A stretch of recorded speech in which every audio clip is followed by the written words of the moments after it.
Hello friends, welcome back to my channel. இன்றைக்கி நம்ம கொடைக்கானலில் இருக்கிறது தான் பார்க்குறோம்.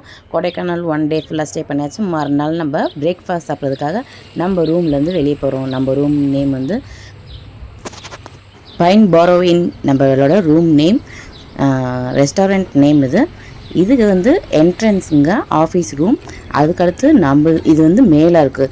ரூம்ஸ் எல்லாமே அப்படியே கீழே நோக்கி போய்கிட்டு இருக்கணும். நம்ம ரூம்லேருந்து இப்போ நம்ம ரூம் கீழே இருக்குது. இப்போ நம்ம மேலே ஏறி பிரேக்ஃபாஸ்ட் சாப்பிட்றதுக்காக மாடி மேலே போகணுங்க. நம்ம கார் இருந்த இடம் இருக்குல்ல, இப்போ நாங்கள் ரூம்லேருந்து கிளம்பி போகிறோம். ஒன் பை ஒன் தான் நம்ம பார்க்கலாம். பசங்க என்டர்டெயின்மெண்ட்டாக விளையாடுறதுக்கு பார்க் இருக்குங்க, கார்டன் மேலெல்லாம் நல்லா ரோஸ்லாம் இருக்குது. இந்த ரோஸ் பறிக்கிறன்ற பேரில் கையில் குத்திக்கிட்டு ரத்தம் வர இருந்துச்சு. என் மச்சானுக்கு முள்ளு குத்திருச்சு. அடுத்து நம்ம 1 பை 1 இப்போ போய்கிட்டே இருக்கும். இந்த நம்ம ரூம்லேருந்து இப்போ எப்படி என்ஜாய் பண்ணிவிட்டு காலையில் ஃப்ரெஷ்ஷப் ஆகி பிரேக்ஃபாஸ்ட் சாப்பிட போகிறோம். பிரேக்ஃபாஸ்ட் செம்ம வேறு லெவலில் இருந்துச்சுங்க. சும்மா சொல்லக்கூடாது, சுட சுட தோசையும் முட்டையும் எல்லாமே பர்ஃபெக்டாக சுட சுட சூப்பராக இருந்துச்சு. சாம்பார், சட்னி எல்லாமே வேறு லெவலில் இருந்துச்சு. டெய்லியும் காலையில் ஒரு வடை வச்சுருவாங்கங்க, எந்த வடை வேணாலும். ஃபஸ்ட்டு டே வந்து மெது வடை இருந்துச்சு. 2வது டே கடலப்பருப்பு வடை இருந்துச்சு. நம்ம 3 நாளில் இல்லைங்க, 2 நாள் தான் இருந்தோம். ஸ்டே பண்ணி சாப்பிட்றதுக்காக போய்கிட்டு இருக்கோம். இப்போ நம்ம பாருங்கள், இதுக்கு மேலே ஏறி போகும்போது ஒன் பை ஒன்று நம்ம பார்க்க முடியும். சைடில் பார்த்திங்கன்னா ஸ்டெப்ஸ் ஏறும் போதே சைடில் கிட்ஸ் ப்ளே பண்ணுறதுக்கு சீசா, சறுக்கு மரம், அப்புறம் ஊஞ்சல் எல்லாமே இருக்குங்க. சைட்லெல்லாம் வால் பெயிண்டிங் மாதிரி நிறைய எழுதியிருக்காங்க. பார்க்கறதுக்கு எல்லாமே நல்லாயிருக்கு. ஆனால் இது வழியாக போகக்கூடாது. இந்த சைடில் ஸ்டெப்ஸ் இன்னும் ஏறணுங்க. ஆனால் கொஞ்சம் வயசானவங்களுக்கு மட்டும் ஸ்டெப்ஸ் ஏறது கொஞ்சம் கஷ்டம். அடிக்கிற வெயில் இப்போ பார்க்குறீங்க, பயங்கரமாக நல்லா வெயில் அடிக்குதுன்னு. ஆனால் வெயில் அடித்தாலும் நடக்கும்போது மூச்சு காற்று அந்த சில்னஸும் அந்த பனி ஃபீலும் தாங்க இருக்குது. மூச்சு வாங்குது, எப்படி சொல்கிறது, நடக்கும்போது மூச்சு வாங்க ஆரம்பிச்சிருது பனினாலேயே. ப்ளஸ் படிக்கட்டு வேற ஏறுறோம். பெரியவங்களுக்குலாம் ரொம்ப கஷ்டம். சின்ன பசங்களுக்குலாம் கொஞ்சம் ஜாலியாக என்டர்டெயின்மெண்ட்டாக அவங்களுக்கு ஈகராக பார்த்துட்ருப்பாங்க. அதனால அவங்களுக்கு ஒன்றும் இல்லை. ஒவ்வொரு இடத்துலையும் இன்டோர் கேம் விளையாடுற மாதிரி கூட இருக்குது. பட் ஆனால் எங்களுக்கு டைம் இல்லை, எங்களால் அந்தமாதிரி விளையாட முடியல. காலையில் எழுந்திரிச்சு சாப்பிட்டுட்டு அடுத்தடுத்து ரவுண்டிங் கிளம்பி போகிறதுக்கே கரெக்டாக இருக்குது. ஒரு வழியாக படிக்கட்டு ஏறியாச்சுங்க. இன்னும் கொஞ்சம் ரைட்டில் டேர்ன் ஆனோடனே இன்னும் கொஞ்சம் ஒரு மாடி ஏறினோன்னா பாப்பா ஏறும்போது படிக்கட்டில் டமால்னு கை வச்சுட்டா, அவளுக்கு அடிபட்டுருச்சு. திடீர்னு பார்த்தா பப்பி ஓடி வருது. இது வந்து இந்த ரெஸ்டாரண்ட்டில் உள்ள டாக் தான், ஹச் டாகு. ஃபஸ்ட்லாம் நம்ம சொல்லுவோம் ஹச் டாக் அப்படின்றது. பப்பி வந்து யாரையுமே கடிக்கவே இல்லைங்க, அமைதியாக விளையாண்டுட்டு இருந்துச்சு. ரெஸ்டாரண்ட் வந்துருச்சு. சாப்பிட்றதுக்கு வெளியே உட்காந்து சாப்பிட்லாம், அந்த சைடு உட்காந்து சாப்பிட்லாம், உள்ளேயும் உட்காந்து சாப்பிட்லாம். இப்போ நம்மளுக்கு வெயில் சில்லுன்னு அடிக்குது. ஆனால் சில்னஸ் இருந்தாலும் வெயில் அடிக்கிறதுல சாப்பிடும்போது கொஞ்சம் இரிட்டேட்டிங்காக இருக்கும். நம்ம உள்ளே போய் உட்காந்து சாப்பிடுவோம். பர்ஃபெக்டாக உள்ளே நீட்டாக இருக்குங்க. இந்தமாரி பழைய காலத்து பொருட்கள், சின்ன சின்னதாக சைக்கிள் எல்லாமே பார்க்க எனக்கு டிஃப்ரெண்ட்டாக இருந்துச்சு. உங்களுக்கு எப்படி இருக்குது தெரியல, நீங்கள் வேணால் சுற்றி பாருங்கள். ஆன் தி ஸ்பாட்டில் தோசை எத்தனை வேணுன்றது வேஸ்ட் பண்ணாமல் உங்களுக்கு எத்தனை வேணுன்றதை கேட்டு வாங்கி சாப்பிட்டோன்னா அங்கே வேஸ்ட்டே ஆகாது. அப்பைக்கப்போ தோசை சுட்டு தராங்க. இட்லி மட்டும் இட்லி, சட்னி, சாம்பார், வடை. ஃபஸ்ட் டே வந்து இப்போ கிச்சடி இருந்துச்சு. எனக்கு கிச்சடி பிடிக்காது. தோசை, இட்லி, ஆம்லேட் அதெல்லாம் சாப்பிட்டேங்க. இப்போ நம்ம என்னென்ன இருக்குது நம்ம ஃபஸ்ட்டு செட்டில் ஆகிடுவோம். அடுத்து நம்ம என்னென்ன இருக்குன்றதை போய் பார்ப்போம். ஓப்பன் பண்ணால் சாம்பார், ஏற்கனவே இட்லி எடுத்துருக்காங்க, வடை எடுத்துருக்காங்க, சாம்பார் ஊற்றிருக்கோம், சட்னி, தேங்காய் சட்னி இருக்குது, தக்காளி சட்னி இருக்குது. நம்ம சாப்பிட்ற மாதிரியே எல்லாமே பர்ஃபெக்டாக இருக்குங்க. சூப்பராக இருக்குது. டேஸ்ட்டும் வேறு லெவல். அந்த சைடில் பார்த்திங்கன்னா நல்லெண்ணெய் வச்சுருக்காங்க. இட்லி பொடி 2 வெரைட்டிஸ் இருக்குது. இதோ பாருங்கள், இந்த இடத்துல தான் நல்லெண்ணெய் இருக்குது, 2 இட்லி பொடியும் இருக்குது. பிடிக்காதவங்க அதுவும் சாப்பிட்லாம். கடைசியாக ஜூஸ், ஏதாச்சும் ஒரு வெரைட்டிஸ் ஜூஸ் போட்டுருவாங்க. ஃப்ரெஷ் ஜூஸ்ன்னு சொல்ல முடியாது, ஒன்று ரஸ்னா டைப்பில் இருக்கும், இன்னொன்று கிவி ஜூஸ் அப்படின்னு ஒன்று இருந்துச்சு. ஆன் தி ஸ்பாட் மிக்ஸ்டு புல. அப்புறமேட்டு இன்னும் நல்லா என்ன சொல்லலாம், நான் இப்போ தாங்க பிளேட்டில் யாருக்கு வாங்கினேன், பாப்பாக்காக ஒரு இட்லி ஒரு வடை, பாப்பாவுக்கு சொல்லியிருந்தேன் முட்டை ஆம்லேட். இது வந்து பிளெயின் ஆம்லேட்டும் இருக்குங்க, வெங்காயம் போட்டும் ஆம்லேட் நம்ம எப்படி கேட்குறோமோ அந்தமாரி தராங்க. பசங்களுக்கு, குட்டி பசங்களுக்கு வெங்காயம் போட்டால் பிடிக்காது எங்கள் வீட்டு பசங்களுக்கு. ஸோ 4 பேருக்குமே பிளெயின் ஆம்லேட் சொல்லியிருந்தோம். இந்த கிச்சடி வந்து கொஞ்சம் டேஸ்ட்டாக நல்லாயிருக்கு.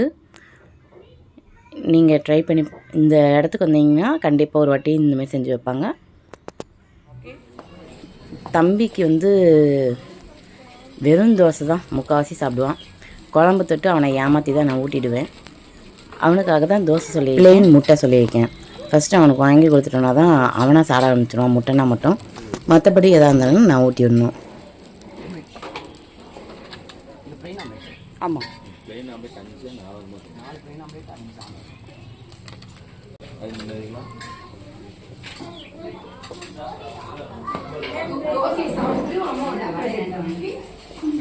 சௌரீஸ் சுடு சுடு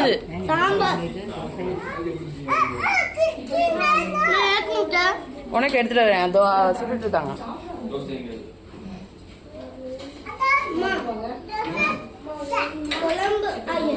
ஊற்றி சாப்பிடு. இதோ ஊற்றுவாங்க. அவனுக்கு ரொம்ப ஓகே, அவனுக்கு 2 சொட்டு ஊற்றுங்க. அது ஓரமா போதும் போதும் போதும். எனக்கு தோசை இன்னும் 2 வேணும். 2 தோசை. 2 எனக்கு ஒன்று, சவுத் இந்தியாவுக்கு ஒன்று, 3 தோசை, 4 தோசை.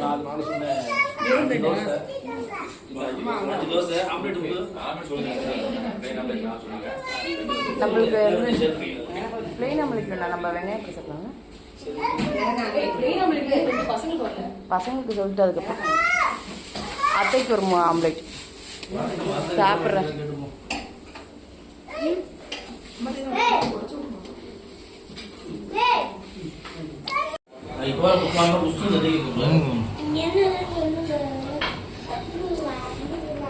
என் வீட்டில் நீங்கள் மட்டும் இருக்க மாட்டீங்க எடுத்தாலும்.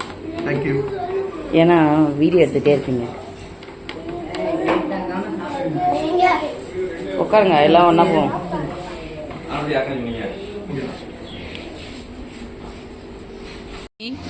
நானும் உட்காடுறேன், வா நம்ம எல்லாம் உட்காந்துருவோம். நம்ம உட்காந்து என்ன மாதிரி என் பொண்ணு என்ன மாதிரி இல்லாமல் என்ன இருக்கும். அப்படியே எல்லாம் தள்ளி எட்டி பாரு. பாப்பா உட்கார். உங்கள் அம்மா தெரியல, சவுதி தெரியல. வாங்க இல்லை வரிசையாக போவீங்க.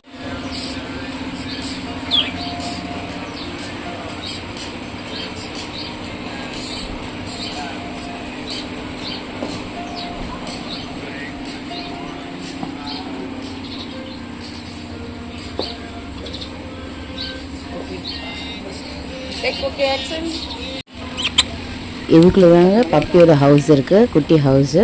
இதுக்குள்ளே தான் இருக்கும். திடீர்னு யாராவது கேட்டு திறந்துட்டாங்க கூட. நம்ம வரும்போது என்ட்ரன்ஸ் ஆகும்போது பப்பிக்கு ஓடி வந்துச்சு கீழே.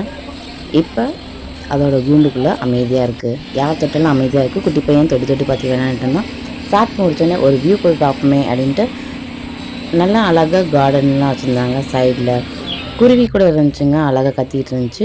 இங்கேருந்து பார்த்தால வியூ பாயிண்ட் மாதிரி நல்லாயிருக்கு. அங்கேயும் இங்கேயும் மலையில் எப்படி வீடு கட்டி வச்சுருக்காங்கன்னு தெரியல. நம்மளுக்கு பார்க்கும்போது நம்மளுக்கு புதுசாக இருக்குது. இங்கே இருக்கிறவங்களுக்கு ஏற்கனவே பழகினது தான். இங்கேருந்து பார்த்தா நம்மளுக்கு புதுசாக இருக்கே அப்படின்னு மேலே நின்று மேலே ஏறி நிற்க கொஞ்சம் பயமாக தான் இருக்குது. இருந்தாலும் அள்ளுக்கிறனாலும் நம்ம நின்று ஒரு போஸ் கொடுத்துருப்போமே அப்படின்னு ஒரு அல்ப ஆசைக்கு நம்ம ஒரு போஸ் கொடுத்து வீடியோ போட்டோ எடுத்துருக்கோம். இங்கேருந்து கொடைக்கானல் வியூஸ் ரொம்ப சூப்பராக இருக்குங்க. வெயில் அடிக்குது, இருந்தாலும் வெயில் அடித்தாலும் எனக்கு உண்மையிலே சொல்கிறேன் ஜில்னஸ் நல்லாவே இருக்குது. பாப்பாவுக்கு அடிக்கடி கிஸ் கொடுக்கலாம் சார். இந்த பாப்பாவா ரொம்ப பிஹேவ் பண்ணிப்பா, கிஸ் கொடுக்க மாட்டா அவ்வளோ சீக்கிரத்தில். லிப்ஸ்டிக் வாயில் பட்டுருப்பாங்க, அதனால லிப் கிஸ் கொடுக்க மாட்டா. ஏதோ கஷ்டப்பட்டு இழுத்து வச்சு ஒரு லிப் கிஸ் வாங்கியாச்சு. இங்கே பாரு அங்கே பாரு அப்படின்னு சொல்லி அவளை என் பக்கத்தில் இருக்க வச்சுருக்கேன். ஒரு இடத்துல இருக்க மாட்டா, அங்கேயும் இங்கேயும் ஓடிக்கிட்டே இருப்பா.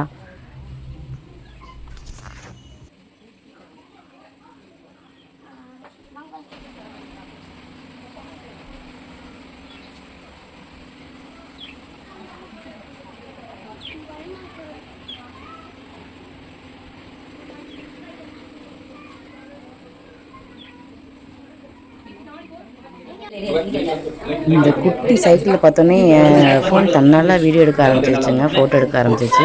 இன்னும் தெரியல, பார்த்த உடனே ரஜினி படத்தோட இந்தமாரி பால் குடம் இந்தமாரி சைக்கிளில் பால் தள்ளிட்டு வர்றது ஒரு பாட்டு வரும்ல, அதுதான் ஞாபகம் வந்துச்சு. அதனால டக்குன்னு வீடியோ எடுக்க ஆரம்பிச்சிட்டேன்.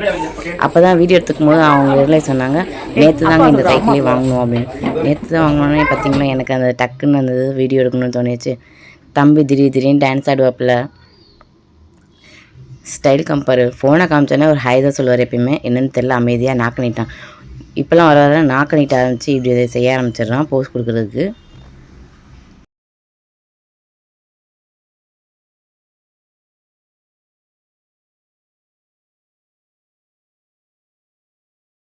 ஒரு வழியாக சாப்பிட்ட கையோட இன்னும் கொஞ்சம் இந்தமாரி நம்ம சாப்பிட்ட இடம் இது தாங்க. மேலே ஏறி வந்தோன்னா மெயின் ரோடு வந்துடும். நம்ம காரை விட்டு இறங்கி போன இடம் இது தான். நம்ம ரொம்ப கீழே ரூமில் இருந்திருந்தோம். அதுலேருந்து மேலே வரும்போது இப்படி இருந்துச்சு. கடைசியாக ப்ரெட் ஜாம் சொல்ல மறந்துட்டேன் பார்த்தீங்களா. ப்ரெட் ஜாமும் இருந்துச்சு. பசங்க திடீர்னு சாப்பிட்லன்னா இது வந்து எடுத்துகிட்டு போகக்கூடாதுங்க, அங்கேயே உட்காந்து சாப்பிட்டுட்டு தான் வரணும். குட்டி பையன் அங்கேருந்து சாப்பிட்டுட்டே வந்ததுனால கையில் வச்சுருக்காப்புல. அந்த குட்டி பையன் ஒழுங்காக சாப்பிடாத, முட்டை மட்டும் சாப்பிட்டான், தோசை வெறுமனே சாப்பிட்டான். எனக்கு வந்து அது ஃபுல்ஃபில் ஆகலை, அவன் சாப்பிட்ட ஒரு ஃபீல் இல்லை. சரி, ஒரே ஒரு ப்ரெட்டு ஜாம் தடவித்த கொடுப்போமேன்றதுனால இதை தூக்கி கொடுத்துருக்கேன். அந்த ஜாமுமே இப்போ காரில் வந்துட்டுருக்கோம். வர வழியில் இது வந்து நம்ம லேக்கு தாங்க. கொடைக்கானல் லேக் சுற்றி இருக்கிற இடம் தான். நிறைய கடைங்க, எக்கச்சக்கமான கடைங்க இருக்கும். இது நம்ம ஃபன் சர்க்கிள். இது வந்து ஃபன் சிட்டி மாதிரி இருக்கும். உள்ளே நிறைய கேம் விளையாண்டுட்டு இருந்தது. சைக்கிளிங் இங்கே தான் இருக்குது பாருங்கள். இந்த சைடில் லெஃப்ட் சைடில் பார்த்தோன்னா ஹார்ஸ் நிற்கும். இப்போ ஃபுல்லாக இந்த லேக்கை தான் ஃபுல்லாக சுற்றி போய்கிட்டு இருக்கோம். சுற்றி போனோடனே ஒரு இடம் வரும். அந்த என்ன இடன்றதை அடுத்த வீடியோவில் நீங்கள் பார்க்கலாம். இந்த வீடியோஸ் உங்களுக்கு பிடிச்சிருந்துச்சுன்னா மறக்காமல் லைக் பண்ணுங்கள், ஷேர் பண்ணுங்கள், மறக்காமல் சப்ஸ்கிரைப் பட்டனை கிளிக் பண்ணுங்கள். அப்போதைக்கப்போ என்னோடய வீடியோ வந்து சேரணும்னா சப்ஸ்கிரைப் பண்ணுங்கள்.